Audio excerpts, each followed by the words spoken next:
Yo, what's going on? I'm Cole. I'm here And with I'm my Blake. co-host Blake. How you doing, Blake? I'm good. I was been cooking all night and it took a little too long. Yeah, we So- had we had a big dinner too. We made crab legs. My daughter inhaled like Ooh, my mom got us some, and my daughter inhaled a ton of them. nice. Yeah, man, I love crab. She's 4 and she ate more crab than everyone else at the table. So good for her. She's got expensive taste already. Yeah. Man. Well, and not good for you. My Yeah. dad always makes the joke that he misses the days like when I wouldn't even eat a hot dog. And he was like, man, after he started eating hot dogs, then it was like cheeseburgers and then steak and then fish. He's like, then it started costing money when we went out to eat. So what did you eat pre hot dog? I was big like mac and cheese and grilled cheese. Yeah. And then like ham and cheese sandwiches, chicken nuggets. So like I ate meat. I just for I guess when I was a kid, hot dogs freaked me out. That's such a weird. I don't know. I like that's Luckily I learned my also lesson. That's one of the other 2 foods that my daughter loves is hot dogs, shrimp, and apparently crab now. Nice. Sea insects are delicious. That's what Yeah. we had surf and turf tonight. I made we got these gorgeous looking Casey strips and shrimp and potatoes, and it's pretty good. Nice, solid. Well, it's Valentine's Day. We're here to talk about a book, but before we talk about that, let's say hi to the people in the chat. We got Las Cruces. Hello from New Mexico. Hello. What up? We got Ignacio. Hey, What's up, how's it going, Ignacio? Ignacio? And yeah, so the book. Oh, we got Tony's Customs or Diecast Customs. Sorry, I almost messed that up. But hey, thank you for stopping by, dude. And yeah, so we're going to talk about a book. Is it called Mind Management Bootleg? It was supposed to come out today. And by today, I mean tomorrow, but in perfect mind management fashion. Yeah, They pulled a Yankee swap, and I don't even know when it actually is supposed to come out. I think the 22nd now, which is good because we won't. I guess we should also tell you the 21st. We won't. I know you'll miss us, and I'm sorry, but we're taking the 21st off. Yeah, I will. Cole's going to be somewhere else. Yeah, I'll be on Gary B's channel. We'll be doing the 10-1-1, and I think Blake, you might have an interview, or are you doing an offline interview that night? Oh no, we're doing I think we're gonna have Band of Bards and Travis on the show doing like a Band of Bards thing. Yeah, so if you go to League of Comic Geeks and you look up Coins of Judas #1, you'll see a cover from Band of Bards from this guy on League of Comic Geeks because somebody went and put it in themselves because apparently you can upload covers to League of Comic Geeks if you want to. So that is a fun fact. So I'm going to quick read the blurb here. This is called Mind Management Bootleg. It is coming out in a hard cover apparently. Mm-hmm. And it is weird because I looked it up on Amazon yesterday and it was $19.99 on Amazon, but the Dark Horse page is saying that it is a $24.99 price point. So Mind Management was a covert government agency of physic super spies that helped. I have completely ruined this. Spies that fell into an oblivion after one of the top agents went rogue. In what looked like the end was only the beginning, as a former leader of the organization explores the darkest parts of the world, recruits the team of the most powerful forgotten agents of all time to build the organization anew, bend reality, and go to war with an anarchy. This book fucks with your head so hard you can't even read the solicit, ladies and gentlemen.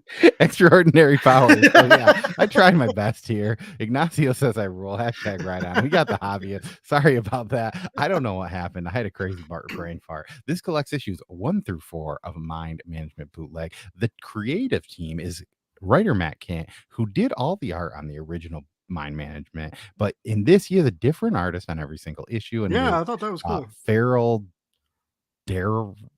Darlmump. I do not know how to say that. DALRYMPLE. Matt Lozinski, David Rubin, and Jill Thompson. Colorist Bill Crabtree, which it is also very interesting to know that it's the same colorist on every single issue. I think that's important because the colorist really controls like a vibe and a tone, right? So like when you do swap artists out, when you see like these characters you're getting to know and they look different, each issue. Like I dig it, right? But it can be jarring for Yeah. some, and that colorist can kind of control that a little better and keep it, even with the different styles, keep a more cohesive tone and mood throughout the piece. So it's always smart to, like, if you're going to vary stuff up, you have to have a great colorist who can keep it all together. And shout out to him because it's a beautiful book. Yeah, and so one thing I wanted to show is I have a page. I have like loosely the first page of every single issue. So if you go into Dark Horse, you can pull random pages. So this is issue 1. So first artist here. This is not the first page, but this is like has no dialogue on it. So I figured it was a perfect page to pick up. It has this is the artist on issue 2. So very different style. This Mm-hmm. is the artist that was on that Crimson Flower book, I'm pretty sure. Kent I, wrote too, right? yeah. I need to read And that. I heard it's good. And then this is the art on issue 3, which is David Rubin, who did what was that book that he had? Copper Golem, Ether. But he Oh, also did, I think, nice. Cosmic Detective. And then this is the final artist. So like they're all very different styles, and even the colors kind of change. So that's why I was kind of like interested that it was, a different colorist or the same colorist all the time. Yeah. Didn't Jill Thompson do like a really cool Wonder Woman book a couple years ago and like won awards for it or something? Yeah, I don't know. I guess we could look that up real quick. Jill. Ooh, and I almost knocked something over on my desk that no one really cares about. I thought you found something exciting. So I think she did. Oh yeah, a Wonder Woman. This was 2016. It looks like. Oh wow, The more than true a couple years. Amazon. Yeah, it's that's a great book and absolutely nuts so gorgeous. You guys should check that out too. Might even be on the old DC Ultra if you guys got that. Check it out. So overall, so this was one that was very interesting. So I've already read this, and I've read all of Mind Management. Yeah, you read I have not. You have not read all of Mind Management, and you also have not read this. So overall, what are your thoughts what are your opening thoughts on this? I thought it did a really good, because I pitched this, right? Because we were confused about, it's been a weird week of comics. We were having a hard time deciding what to talk about on the show, and we both love Matt Kent. And then so I was like, hey, it's Mind Management's coming out. And he was like, yeah, but you haven't read it. And I was like, yeah, but I was reading about it and it's supposed to be new reader friendly. And I think it is. Like, you keep hearing about this previous like catastrophic event, like supposedly done by this super agent with crazy mind capabilities, and it fills you in enough to kind of let you, like, it's a new story at a different time after like the world has kind of rebuilt itself and moved on from this big accident or this big catastrophe. And so it kind of lets you know what's going on. But I kind of liked being a little bit jostled in this, just because like it's a good comic to just like sit back and let it fuck with you, right? And Matt Kent likes to do that. He likes to confuse you and play tricks on you, and this does a really good job of that. And I hear the original one is kind of in the same vibe, it sounds like. Yeah, so this one definitely is a little bit easier of a read. Excuse me. It doesn't like mess with you nearly as much as the first one. The first one has some like wild stuff, like there's like text along at the top and bottom around the panels pages, and it's like, do you read this? Do you not read this? Does this make sense? Does it not make sense? Is this helping me? Is it not helping me? And like that's a question that I've read this multiple times and I still don't know, but it just kind of gets you in that mindset of like, you're going to have your mind rocked a little bit, right? Like this is going to be weird. This is going to be different. It's not, the whole thing is that this agency is like one of the characters in this is called the Eraser, and like they go into big detail with her because she's pretty important in the first one, but her skill is that she can erase your mind, right? So she can make you not remember stuff, and that's like a big thing about this like organization. Like there's people that do that. There's one dude that's just like super strong and he just breaks stuff, but like there's these different types, and like this follows 3 new characters. So that if you read the original Mind Management, there's a character named Maru. She is like the main character of that story. And it talks about these 4 agents. She is one of them, and there were 3 others. So you're kind of introduced to these 3 agents. You start off with one, and he's kind of this person that can see patterns, right? Yep. So they all have these specialties. So his patterns is that he can tell what's slightly different between people just by like looking at something, right? Like I'm sure that if you put a puzzle in front of him, he would just be able to figure it out. Like when he gets recruited, I think I actually have this page, right? So as he's getting recruited, the thing is he's walking through the street street and it just says get to work, right? And then he like shakes his head and it goes there because he's seeing these like secret messages that people put out there. Like some of the other characters that were in the original Mind Management was there was like this guy who could just write a pop song, and whatever he told people to do, they would just do it, right? He would make things happen with pop songs. Like in this, the main bad guy is creating like a meme, right? But there used to be these people that would write like newsletters and stuff like that. So you read the paper and now you're doing what they're doing, or they're putting these thoughts into your head. Where this new bad guy is like, his whole thing is putting a meme out there, and this meme is going to make people dumb. The idea is that they want everyone to be brain dead. Yeah. To stare at their phone, right? Which is kind of funny. Which I'm is staring at a tablet totally what we do. this. Yeah. You know, and the, like meme culture, it's very much an attack on like modernized meme culture. Cole, I thought about you the whole time while reading this, just because you know, people make jokes now about like, you know, with content, it's like getting shorter and shorter, and you know, we need these like little tiny burst videos that you're very good at doing, and you're finding success in that. I made a joke the other, because Cole said, you know, Cole was given some advice on how to do shorts, and he was like, start at 15 seconds, because if you mess up, you know, 15 seconds is different than like even a minute and a half, right? You don't feel as much time has been wasted. And I made the joke, I was like, 15 seconds. I was like, dude, like in a few months, it's just going to be like a still and a word, like, and that's going to be like the new YouTube short content.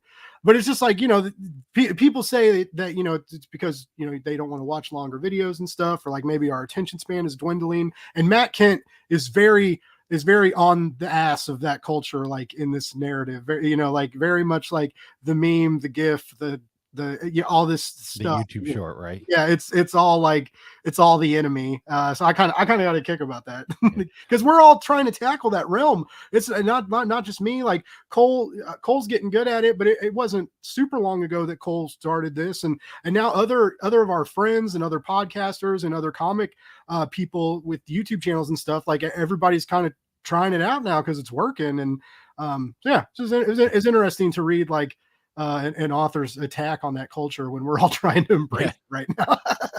And what's going on, Izzyverse NYC? How are you doing today? What's up? So one thing I'm going to put this down here. So usually we do a giveaway on this, and this one we're going to do Mind Management. It's scrolling at the bottom. Put that in. This comes out late, so I'll probably offer whoever ends up winning this either the opportunity to maybe like I could just pull some random books out of my giveaway box, or if you want to wait a few more weeks, we can get this sent out to you. Eventually, it'll just take longer. So. But I think I'm going to throw the spoiler banner up. We are to the point where, you know, obviously, once again, we don't go into it too bad. One thing that I'm going to say, and it's funny because Ignacio was in the chat, there's a lot of books that I think do something that, and before I get in there, hey, what is going on, Matt? Thank you. What's up, Matt? And we got Bam. Yeah, Bam. And apparently I'm the My Pillow guy, but bummer. Anyway, so there's this, frick, you got me off my mind. So the thing about this book, I was late tonight. I was worried I was the one who fucking threw a wrench in the gear. I was 2 minutes late.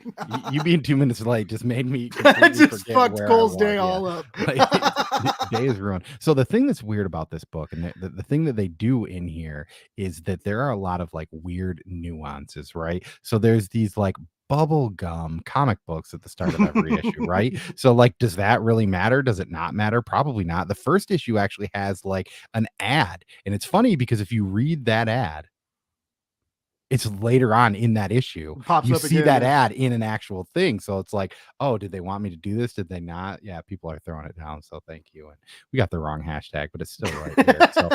So that's kind of one of those cool things, right? Where there's a lot of weird nuances to this. And then the funny thing is that Matt Kent includes a script. So each of these scripts that he included were in each of the single issues too.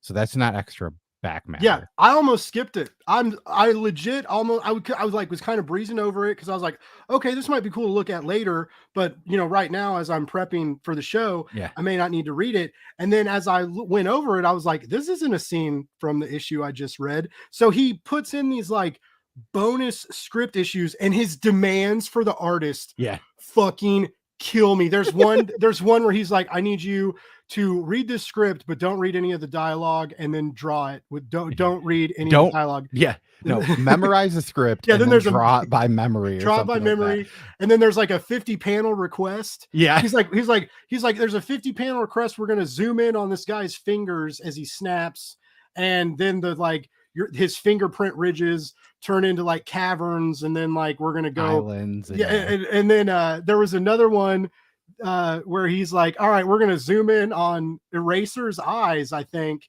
Yeah. and recap the whole this previous mind management series. And he's like, draw the characters as stick figures and label the characters names and places as you go. And then he's like, I'll leave it to you to decide what scenes are most important to get readers oriented. Yeah, another really good thing is if you read the actual, like, some of the scripts too, they're like, some of them are like page 23 and a half, right? So then what I would do is, because this is like my second reread, I went back to page 23 and page 24, saw what was in between there, then read it. And it's funny because you kind of he adds in extra scenes, right? There's scenes that technically don't matter, but like you, the reader, can decide if it matters, right? Like there's this guy, his name's like Chuck Brown, and he ironically wears a Charlie Brown shirt. Yeah. And he also has a very hulking big giant wiener. man.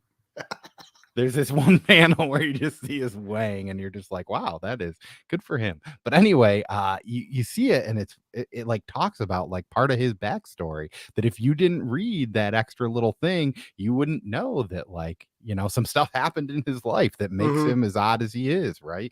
But yeah, I really enjoyed this. I think this is definitely a good addition to the story itself, because that's the thing, mind management is this huge world, right? There's already, I think, 36 issues, I want to say, and then the game, and then there's the game, vinyl one shot. There's also, I don't know where it is, but I bought from C2E2 in 2018. He had so that cat, there's also this thing called Chat Noir in the back of the book, right? It's this little add-on story, and I bought one of those from him.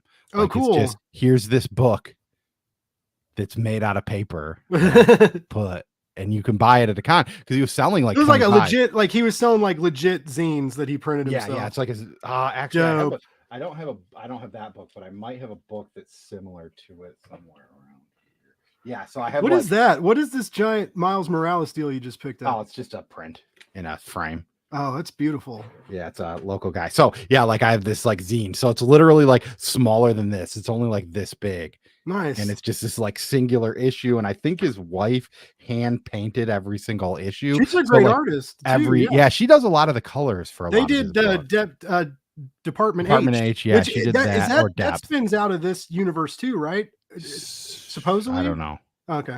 I've read them both. I mean, it could, but they're kind of their own thing. That's like an underwater thing. She also did what's the book you just came out? Oh, she's doing Spy Superb.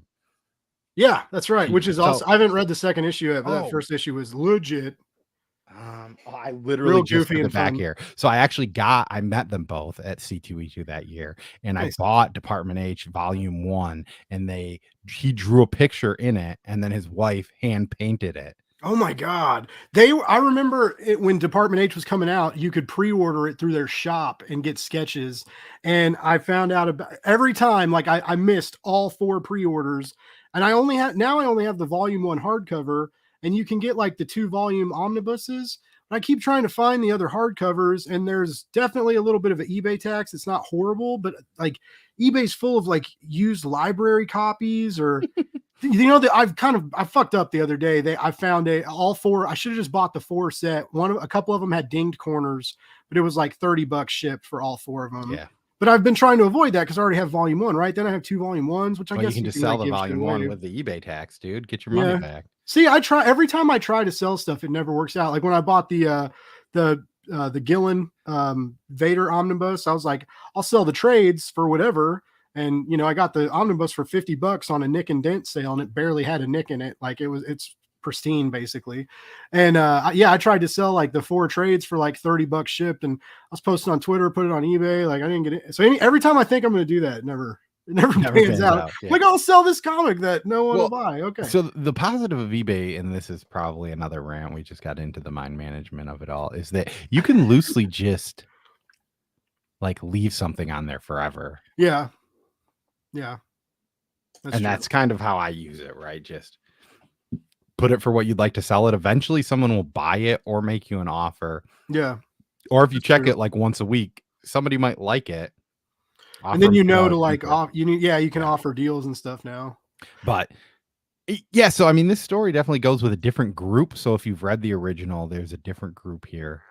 And yeah, each issue gets kind of weird a little bit. Like there's a little bit of different. It's funny. I don't think, and this might sound bad. Reading this monthly, I kind of didn't even realize that there were different artists on every page.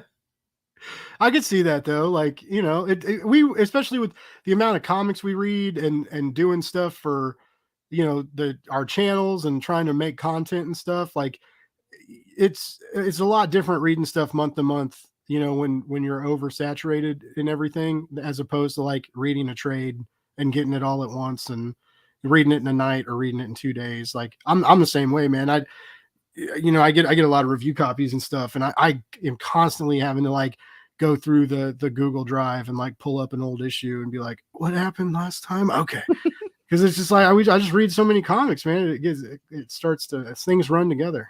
The cool thing though is we kind of do this, and like we get stories like this. It was great for me to just read this in a slow pace, right? Yeah. Like rereading it in a slow pace. I kind of know what's going to happen, but also you kind of forget like the endings of these books because they're like super duper like weird and meta and like, oh, was this just a thing that like was planned? And it's like, nope, but was it? Maybe, I don't know. Like the literally this book is just meant to mess with your mind. So if you don't like a story that's gonna like make you think weird things and like, is the narrator the real narrator? Who is the narrator? What is the narrator doing? Did the narrator just write this story? Who knows, right? These Yeah. are all questions that could happen in the story, and that's kind of the cool thing about it. I think this is a book too where if you look at some of the extra art in like the background of stuff, there's going to be stuff there like I don't know, like there I mentioned here, and we'll show it on this page, right? But the two sisters are actually from the original, right? And you see right up here the two sisters there, but technically it's just sisters, right? It's not even technically, I think, the two sisters because the words kind of change, right? Hmm. And that's kind of the cool thing about this book, right? There's some of this extra stuff that that is there for the long fan, right? The fan that read everything else, that knows the original story. But as you mentioned too, these are, I mean, this was good for you. I mean, these are all new characters. So like also this scene got kind of weird. I thought there was going to be like some, weird little sex orgy thing going on, which is kind of odd to have it in this kind of a book. But yeah, I mean, I can't get enough of like Mind Manager. This is like the type of book that I probably like really want, but you don't get it that much, right? Like Yeah. Matt Kent does Stuff this. like this is rare. Like I think Jeff Lemire does that like small town mopey sad story thing really good. And Yeah. I think like Matt Kent kind of does this espionage spy weird thing, what's going on, who's real, who's not real, what's not real, right? And that's what this book is, and this also just holds like a weird special place in my heart because the first time that I read the original Mind Management was like in the hospital, like when my daughter was born. So like it's Oh, just like cool. that story that I like incorporate with her birth, right? Like when my son was born, I read Friday from Ed Brubaker. And that's another book that like, maybe that book wouldn't be like, I remember I put it as one of my top Image No, books. it's pretty good though, even if you read it while not producing Yeah. offspring. Yeah, like but it was like one of those books for the burrito. I put it as one of my top books for Image, and both of them were like, I'd never even heard of this book. Like it was a straight to Well, I graphic mean, novel. yeah, well, because it released on Panel Syndicate first, and it was like a pay what you want, um, and that's when people started it. But I was waiting until it was done, just because I had a lot going on, and it was a weird way to like Donnie Cates, I think, did a Panel Syndicate comic too. I don't know if it got reprinted later, but it was just it was like I was like, I don't know, man. I'm already reading a lot of stuff. I'm buying from a lot of outlets. I have like 3 comic subscriptions. I don't know if I need to like do this Panel Syndicate.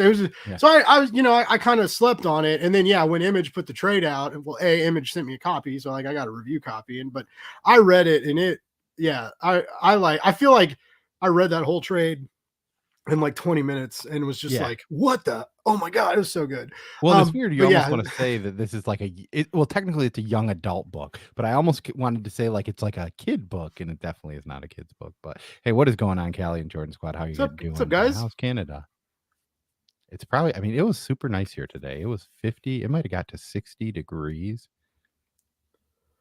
We got it's been rainy and windy all day here in KCMO, and I had to get out in it for a little bit because I went up to the I had to go to the day job today and bring back like I lost my podcast studio, right? So I had like the work laptop, and I had two external monitors and a nice Dell dock that outputted to everything, and now I got the 2013 MacBook Air going, but it's still it takes my, I got the mic hooked up, I got an Ethernet connection, so like I'm, it's doing the job, and Yeah. but the picture's not, I don't have enough USB spots to like hook up my mic and the Ethernet adapter and the webcam, the Logitech stream cam that I have. So, but this isn't a bad picture with the ring light. Like, it looks all right. I mean, it's not like everybody's excited about, me and more pixels anyway. They probably want me blurry. They want you as tight as possible. Hey, what is going on, Kenneth Bird? How's it Kenneth? going? And thank you for going on. And yeah, we've got Comics by the Bay is talking about, I don't know if you heard the big news, but Megan Fox and Machine Gun Kelly broke up,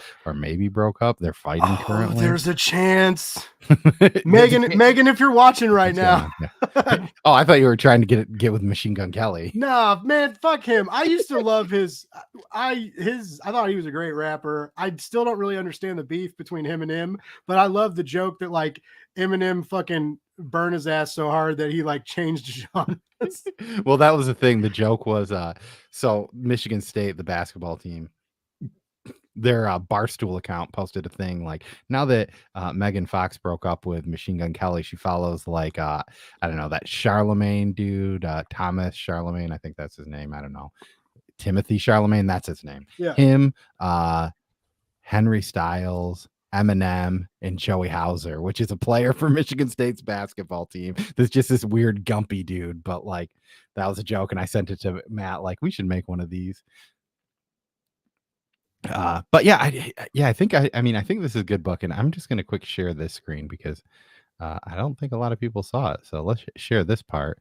Yeah, also that's the wrong one, Kenneth Bird. This is what you want to put in there. Yeah. But they're fairly close, and that's what Comic by the Bay likes to do. He likes to mess with your mind the same way that this book will mess same way with this your mind, right? same way this book rolls you around. And yeah, I really want to read for a long time, which I should have done before I quit my job. But hopefully one day I'll have money again, and I really want the omnibus set. I kind of gave up on getting the hardcovers.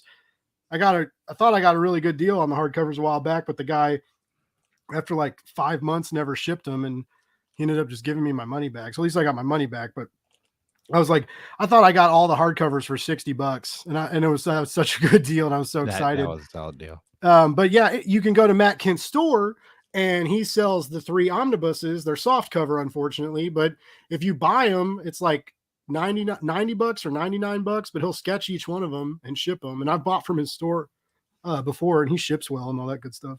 Yeah, and he's solid, dude. I mean, I've gotten some books from him. Also, Kenneth, you might want to include the hashtag with that, because throw that little phone number button in there, buddy. Hey, what is going on? Shattered Glass. We got Tyler over here. He started a revolution calling out a dude from Kickstarter that didn't send books, and let's hope that maybe we can get those back. Is he what's his YouTube channel? Well, he's part of Whack Comics. Oh yeah, I watched it, dude. Good for you. Like, honestly, well, Ignacio is also part of Whack Comics, and I think he is on that book. I get confused because he's everywhere. On, how's it going? But I what's up, Manny? I do I just thought that was cool that they posted that because I don't know, like sometimes I want to get salty and nasty on people because I have had a couple bad Kickstarter experiences, but like, I started a big ruckus one time for calling out someone for poor shipping, and even though I didn't use their name, but people told me like, well, they knew who you were talking about, from context, and I was like, whatever. But they should probably ship better. That is true. Like they should, but I pissed off a whole blog, dude. Like a lot, like all these people that I respected, like they ended up, a lot of people blocked me, and like some people I thought were friends that like donated to a GoFundMe that like when my dog had cancer, and well, we didn't know it was cancer. We thought like her spine was fucked up, and people helped me buy her a wheelchair. And like, so people like donated to my dog to like help me buy. And then I was like, oh, like it was so cool. And then they all ended up blocking me because I got into a big kerfuffle with like with a whole blog of people because of I mean, I ran my mouth a little bit too, but it all happened for calling out poor Kickstarter practices. And so yeah, now I'm a little hesitant to do that, even when my friends like Ignacio are like, dude, this fucking comic's held hostage. That shit's fucked up, ladies and gentlemen. Like, Yeah. if you're gonna do a Kickstarter anthology, I guess talk to Travis Gibb, because he is really, really good at curating and launching. Him and him and Orange Cone Productions. And like, there's just all these problems with anthologies right now, man. And what sucks is some of these bad apples are shit in the bed for Kickstarter. And it's you know, I've already seen one outlet say that like showcases new Kickstarter campaigns and stuff. Like, that's all they do. They have like a Kickstarter roundtable every week, and they've already said like, we're not going to have anthologies on our show anymore because like we're scared to tell people to back them because all these things are happening. So it's a bummer. And so anyways, long story short, I really appreciate you guys being so honest about it, calling people out that need called out, you know, like let them know. Fuck them. Let them know. Yeah, I mean, it's funny. So I was trying to point to there. I don't even know that you can make it out, but there's this like fox looking thing over there. That is from the first Kickstarter I ever backed, and I still haven't technically got the book that I backed. But he sent me another book that he created in replacement for it. But he still technically owes me the book that I'd kickstarted, which is crazy because the book that he ended up sending me looked way better than the book that I actually backed. But it's also like, I technically backed something else, and this was also like 6 years ago. Oh wow. Yeah, I've had a couple bad instances, but I've been pretty lucky with all my Kickstarters. I do feel like I got some shut up money the other day though. It wasn't money, but like there was a late Kickstarter and an issue where like the books came out. The second issue of a new series came out in shops before backers got their cover, right? Before and it was because a publisher like picked up the book and then they took over like printing and distribution, but they put the Kickstarter tier on back and were more worried about the direct market. And again, like I won't say any names, I won't even say the publisher, but I kind of put on Twitter one day, I was like, hey, what do you guys think about like buying a comic or on Kickstarter and a comic shop gets it before you do, and you know, it's just kind of messed up. And people were like, yeah, that's not right. Things should be done differently. And again, people were asking me, they were like, who is it? And I was like, I'm not going to do that. I'm not going to shit on someone's baby. Like, things happen. But yeah, anyways, the guy sent me a t-shirt, a bunch of zines, a bunch of pins, sent me all this extra stuff, right? Even before I even got the kicks. And I feel like it was like, and he wrote me like a note and he was like, dude, I'm sorry. And I was like, I appreciate it, but like, this is totally like a shut your mouth package. Like, oh my God. How dare you have a different opinion? I know. So it's funny you say that, because there was this book that I remember people were really talking about. I think it was called like Red Rooster or something like that. It was a book that was on Kickstarter. People kickstarted it. And then that book got sold to Walmart. And it was in a Walmart before it was a I believe that was a Gator campaign thing. What's Gator? A sea Gator, a CG person. Oh, yeah, I don't have any idea. I just know that it was in Walmart. Yeah, you know, Walmart got. I mean, I don't think Walmart cared, but Walmart started carrying indie comics, and they were all like Elizabeth Breitweiser, or I think that's she used to do the colors and stuff for Ed Brubaker and Sean Phillips before she became open Comicsgate, and Ed Brubaker fired her and was like, no, we're not doing that. And which ended up working out great, because now Sean's son Jacob is like in there doing everything that she used to do.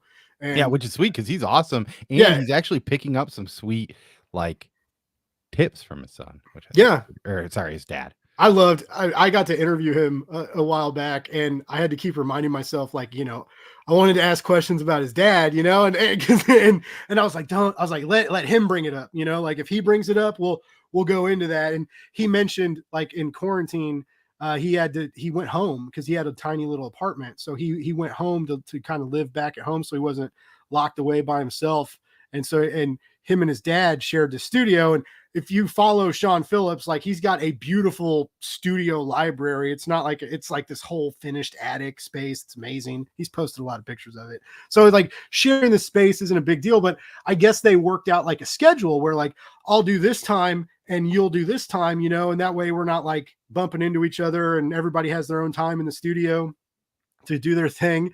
And he said, like, during the crossover times, like his dad his dad would come up behind him and be like, "Oh, okay, I wouldn't do that, but okay." It's just, he said Sean would say that shit to him all, but Sean taught him kind of, Yeah. when the change happened to their creative teams, like, Sean kind of like was like, "Hey, do you know how to color digitally and stuff?" And Sean kind of showed him what they were looking for, and he caught on real quick and started doing the lettering and stuff. And so, Sean showed him what was up, and then Jacob took it over. So it was a really cool story, but yeah, it was funny.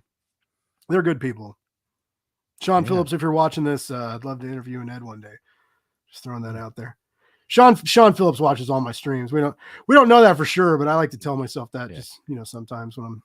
But the only bummer is that you're currently on my stream, so he might. Oh, that's right. So for some of you guys he'll sub to you, not me. Make sure to come over here and throw on this hashtag. Like I said, this book doesn't come out technically this week. It comes out next week and maybe another week. I kind of saw some like all over the place stuff because Amazon doesn't drop it until the 7th. Amazon probably gets it after, that's probably where I'd get it. So this might be super delayed, but I do have a pile of books. So depending on who the winner is, but also guess what? It's a free book. So like if it takes a few weeks or a month or two, or maybe you're like me and someone won a contest a year ago and you haven't sent it out yet, you'll get it one day and it'll surprise you. It'll just show up one day and you'll be like, "Oh, cool, free comic." Nice little surprise. But yeah, so I guess on that, hey, what's going on, Firebox Brace? Thank you for joining me and Blake today. So I guess, do you have any like big so I know that we kind of talked about maybe possibly doing this a little bit shorter today. I think this is a book that's kind of hard. I'm going to kind of say my definite thoughts on this is that, yeah, after I reread this and after hearing you, that's why I wanted to hear you. You kind of mentioned in the beginning, you think this is a book that a new reader can essentially pick up and just go for. And I like that because I guess I wasn't entirely sure if I thought that this. I wasn't either, because you definitely voiced your doubts. You were like, "I don't know, dude." It's weird. It's weird. So like, that's the thing. They do a good job. The thing about this book that I think is good and how it will work is that they do both a good job of making you feel like you don't know what's happening, but also let you know some of the things that are going on. Yeah, I totally agree. So like this whole book is supposed to make you feel confused, make you question what your actual thoughts are. And that's just kind of how this book works. There's 3 main characters here that kind of are new to this weird organization. Oh yeah, we got John's Comic with Kids. How's it going, John? I follow you on Instagram. You're a cool dude. Yeah, he's a cool dude, and he's got kids. Supposedly, yeah. I've seen him. But yeah, no, I like his Instagram content. Yeah, he does a show on here called X-Men Omnibus, where he reads the omnibuses of X-Men. So that would probably be something that you shouldn't watch because you'll just want to spend money on more omnibuses. Well, here's the thing is I have because I was buying all the Claremont omnibuses, right? So I've got I've only read Uncanny X-Men Volume 1, right? I've got 2, 3, and 4. I've got New Mutants Volume 1. I've got Excalibur Volume 1. I've got Inferno Prelude and Inferno. I have a huge stack of X-Men omnibuses that I haven't read yet. So like I'm pretty safe. Like I have things to die. I mean, that's actually what he was reading. He was reading one of the Uncanny X-Men omnibuses, I believe, last time I looked at his account. And it may have been a while, but I remember him talking about that. But yeah, but it is like I love buying omnibuses, and it does get hard. Cole, I'm so sorry, man, because I know you mentioned you wanted this to be a shorter episode because it's Valentine's Day. Because Cole messaged me earlier when I was with my dad. We were out shopping, figuring out what to do for dinner tonight, and Cole sent me a message and he was like, He was like, I forgot it was Valentine's Day. And I thought he was going to cancel, which I was like, okay, I get it. Like, you have a family and a wife, and like, no worries, man. We can reschedule. And he was like, let's just keep it to 30 minutes. And I was like, totally. And then I was like, God, he's going to hate me because I just don't know how to shut up. But yeah, I love this book. It was very cool. It makes me more excited. Like, I want to get the mind management omnibuses, read that, and read this again. Right. And as a new reader, like, I encourage people that aren't familiar with Matt Kent. I encourage people who like, weird spy genres. This will be fun for you. It's a stretch, right? It's a stretch, and it's weird. People have powers. There's mind control. There's like Cole said, you can't trust anyone. You can't trust yourself as a reader. You can't trust the narrator. You can't trust the characters. It constantly makes you second guess what you think is going on, all the way up to the last page, which I think is great writing, right? Because it's a bummer when you figure out what's going on, and then like the end happens, and you're like, ha, I knew it, but I don't want to guess. I want to be surprised, and Matt Kent does that. Like, he makes you question your own choices, which include turning the page, which includes almost skipping what you thought was just normal back matter, but it ends up being, it's not normal back matter. It's a continuation of the story, just different. So yeah, it was a very, very cool, very, very cool hardcover. Lots of value, right? This is a book that you can reread, that you can buy more stuff from Matt. Like I said, read this again, get a little more out of it. So this isn't necessarily like one of those comics where you're going to read it, put it away, and never think about it again. You're going to think about it a lot, and then you're going to read other stuff and forget about it. And then a year later, you're going to think about it again. Won't be like, I'm going to pull that off the shelf and give it another read. Think about it differently. Like, it's one of those kind of books that you want. Yeah, excuse me. This is all on Hoopla too, the original. The only thing I would say is that I don't know if reading it on Hoopla, I don't want to enter the word. Why don't you want to enter the word? I literally, that's fine. That's fine. You're still here. You can come back and listen. So the thing about it is, this is all on Hoopla. I don't know if I'd recommend reading it for the first time digitally, because there's like a lot of weird nuances that you like might miss in the digital format, but it's still a great book, and I think it's still worth. Does it change the panels? Like, does it take no, the text out there's of the just panels? like, Okay.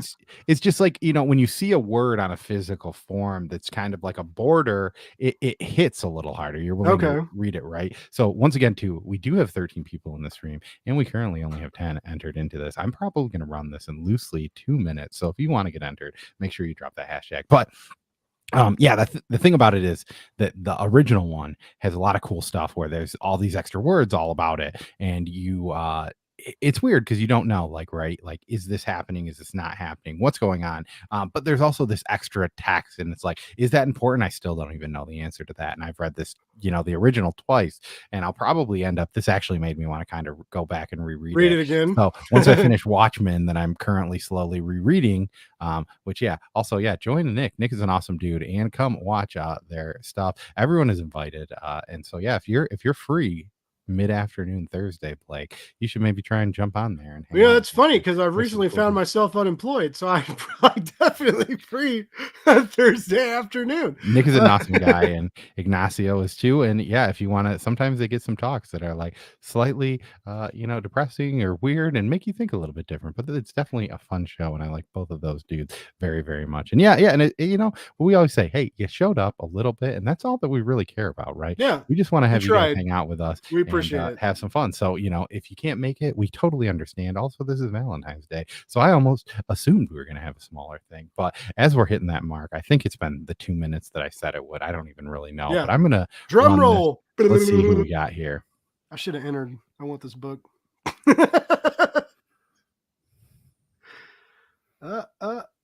We got Shattered Glass. So Tyler, I'll hit you up. I'll see which one of those things that I offered would be something that you would be interested in. And hey, thank you all for stopping by. Blake, do you got I think you said you have something going on tomorrow. Is that going live tomorrow? Yeah, tomorrow live, around the same time, except at 7 instead of 7:30, or so that'll be like what, 5 and 8. I'm going to be on with Dennis Culver. We're going to go to Lazarus Planet. We're going to talk about that new DC event. In this, to the issue that came out today, there is a new Doom Patrol segment showcasing the upcoming Unstoppable Doom Patrol, which Dennis is writing. He's going to be live. We're going to talk about it. We're going to talk about the new event, which I've been having fun with. The new anthology format, I think, is pretty legit. It's given a lot of these new voices in the DC mythos like a chance to showcase the new material that's coming out for the dawn of happiness or whatever they're calling it after the Dark Crisis. That's Dawn of happiness. That's wrong. That's not I don't what know they're what calling it, but it's like the brightness out after the Dawn of dark. DC, I think it's just called that. Yeah, just Dawn of okay, so yeah, Dawn of DC. But anyways, like I've been having fun with Lazarus Planet. We're going to talk about that live tomorrow. We're going to talk about his upcoming Unstoppable Doom Patrol. He worked with Josh Williamson on the on some Justice League stuff. He wrote a cool Dark Side story. Justice League Incarnate. That's not right, is it? Was it Incarnate?